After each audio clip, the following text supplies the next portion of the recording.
Okay, point I want to make in this segment is that all the other people who support, like, socialism of any kind are really disinfected Democrats. Disaffected Democrats. Disinfected. Maybe so. Maybe that's a Freudian slip there, huh? They're disaffected. They love the original Democratic Party of JFK, FDR, MLK.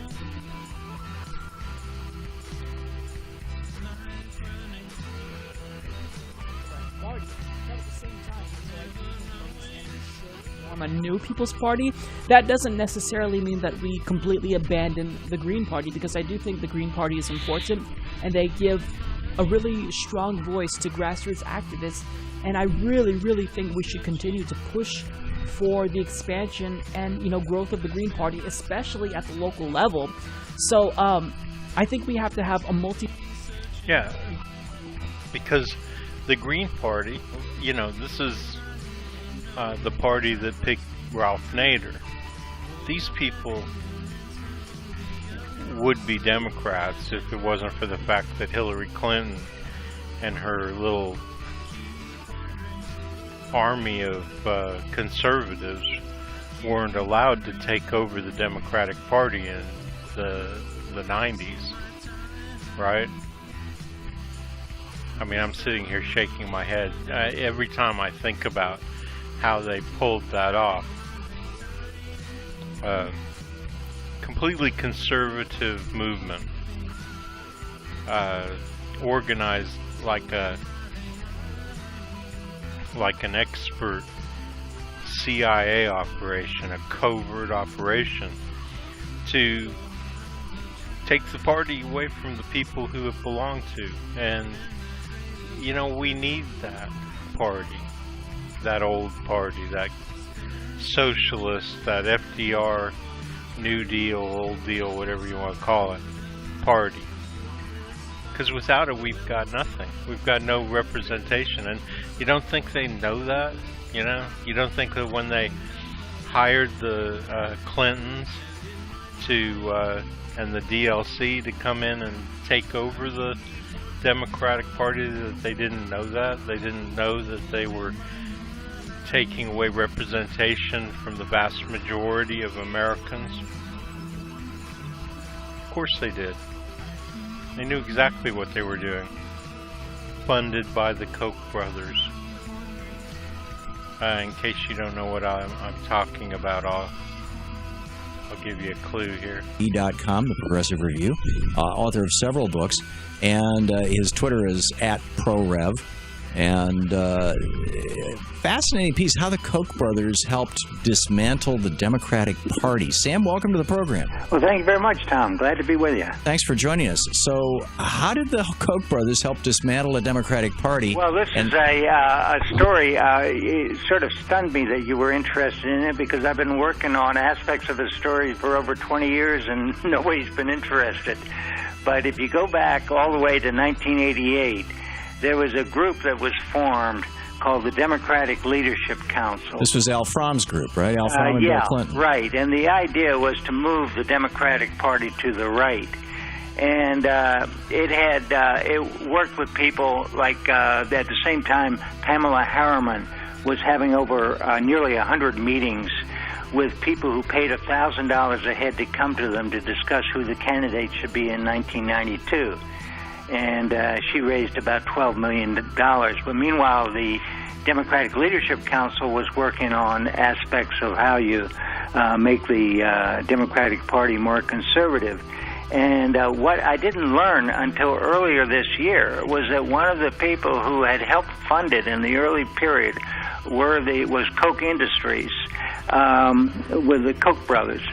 And this sort of stunned me, because while I expected some of the more conservative businesses that did both sides to do it. I thought that the Koch brothers were pretty firmly in the Republican camp. So that was sort of I think they'll go wherever they can buy a politician, won't they? That's right. I think that's true. I think I had underestimated their willingness to buy people. Yeah. So Okay, so what they're describing is the coup, the takeover of the Democratic Party. And of course, people like Ralph Nader and all these people, they were like, well, we're not going to stay in this party. So all these people, Green Party, this new Democratic Socialist Party or whatever it is, they're all just disaffected Democrats, and all we have to do is take back the party, and they'll all come back, and we won't have to worry about, you know, the losing to Republicans, because all those people will be voting with us. Not to mention all the Republicans that will vote with us. There's plenty of people who will switch over to Democrat if we just represent the people. And, you know, the people, contrary to popular belief, people are not evil. You know, they're not born evil. The people do want to be good. You know, they want to... I've never met a person who didn't want to be a good person, except for people who have had really bad experiences. You know, obviously that could happen at birth. You know, you have a hell of a time getting out, and maybe you're kind of pissed off when you get out, right? I can see the baby from Family Guy, Stewie, coming out and a tirade, right, about how hard it was to get out that little tiny hole.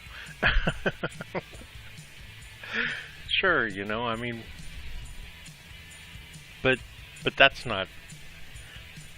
As a matter of fact, you know, what's really funny is this week I might go to jail. And why? Because I complained. Okay, so I said, I expressed my feelings about the fact that in Kentucky, which is run by Republicans, they've taken every... So if you want food stamps, if you want Social Security, it doesn't matter what you want, they've put their people in charge of doling it out to everybody, and it's plain to us, the people who go there to get stuff, that they're trying to make it as hard as possible. I mean, beyond qualifying people, right? Beyond just saying, well, is this person legally allowed to get food stamps or something? They just make it, like, intentionally hard. And I was talking about how they're pissing everybody off.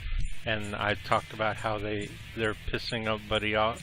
Sooner or later, somebody's gonna go in there with a gun or send a bomb or something, right? And I'm sure that people do, because there seems to be a plethora of people fighting back. So, you know, I said that.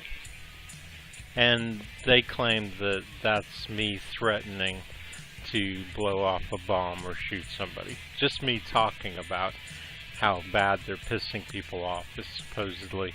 And this week a jury will decide whether I threatened. And the funny thing is, I wasn't even talking to them. I had set down the phone because they had told me, I mean, I thought I was on hold. And I didn't know that they were listening. I was just talking to my car cam. I was like, I wanted to get down my thoughts. So, you know, what I'm saying is what I'm relating here and comparing is just complaining, right? So Stewie comes out to birth control complaining. So that's not evil, right? What I did wasn't evil.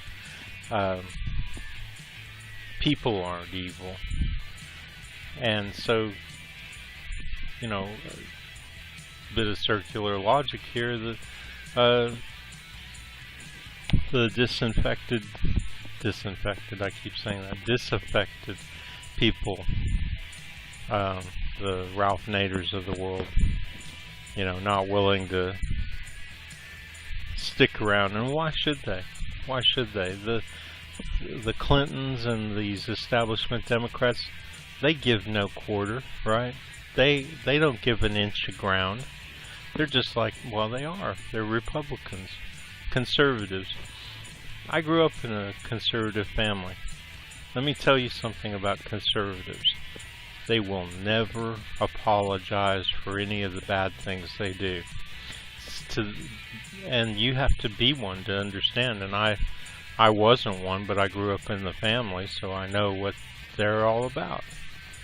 They will never apologize. They will never show anything like that as a sign of weakness to them. And are they right? Well, maybe in the very short term, but in the long term, people go, man, these people are doing bad things and they're just pretending like they're not. And part of their pretending is to never apologize for anything, never show any sign of weakness. You know, the other thing they do is they take your strength and turn it into a weakness. Of course, we figured these things out years ago, and that's why we've got them on the ropes now. I know Trump winning and everything makes it seem like they're still strong. They're not. They're on the ropes. They're getting battered. They're going down for the last time. You know, and like it's just so. These disaffected Democrats, yeah, all we need to do is bring them back. And to do that, all we have to do is make the Democratic Party what it always was. Now, I understand we can't have a litmus test. I wish we could, you know, where we could just tell people like Hillary Clinton, go fuck herself. You know, get out of our party. But what we can do is make the Democratic Party a place where they can't run it. They just are members like everybody else if they want to be. And maybe they aren't really members. So we can do that. You know, they can call themselves Democrats, but they cannot, we'll vote them out. We'll make sure they don't hold office, they don't run the DNC, they don't run anything officially Democrat, right? Because that's the problem, right? Is that's what they did. They got in, they got themselves elected, and now they're hard as hell to get out. But if we want to win elections, see, that's how they got in, was they claimed that they could make Democrats win elections. Well,